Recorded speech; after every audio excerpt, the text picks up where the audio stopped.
kama wane tieni kamiluongo ni Rakwaro market ene tie Kamwala primary gi secondary schools gin mokiewo and en 100 meters kiwuok e main road.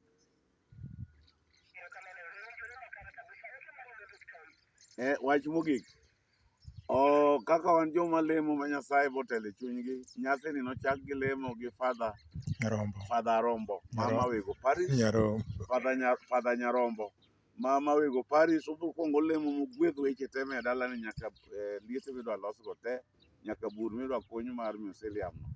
Kato bang'e no wamoro amora ji gi thum karomo saa 8 kato ichako speeches ng'ama speech en Dr. Phoebe Asiyo mogo be nitie thum to en ka varo tok Harambe nyaka kiny saa 4 to koro en thum nyaka piny ru.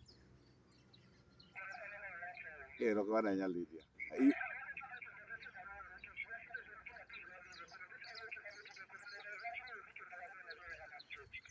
kwa thum mar Anyango manyawa moro jakom nyoro kata ero kamano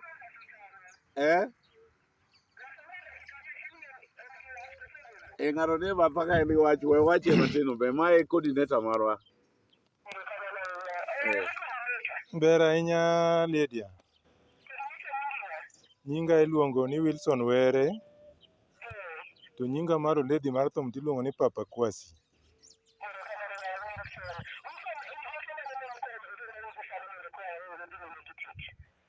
Erokamano, wantie gi nyasi ka wantie gi komiti mar ji 7 mwatemo loso go gini. Ji oseoronwa pesa kendo wa appeal for more funds.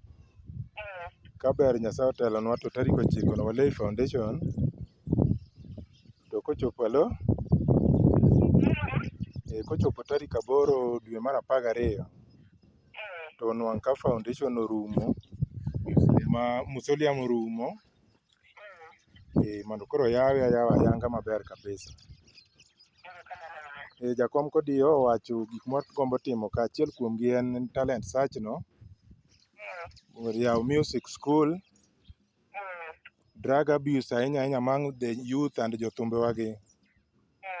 Kaber to wadwa ni mondo drug and substance abuse wa reduce mago wadhi puonjo kanyo. Joko Tieno dala gi Ramogi miyo wadha ol gunda wasemana chielo od min gi wa renovate Simba Ramogi. Kaber to wagombo ni mondo wapidhe yien, en dala maduong' ma kata nasari wadhi chake nasari mondo environment bende wa take care of. Maduong' ni nyoro nye team mar Metro Dumbe nyo oluongi e piny Luo Cultural Extravaganza Homa Bay. Budho maduong' ma nyo oluonge VIP mane gi entertain jakom kamiluongo ni Governors Pavilion. Nyo lich ji agombo ni tarik 9 ji ochop ka gineg wang'gi. Erokamano. Erokamano ahinya Madam Lydia.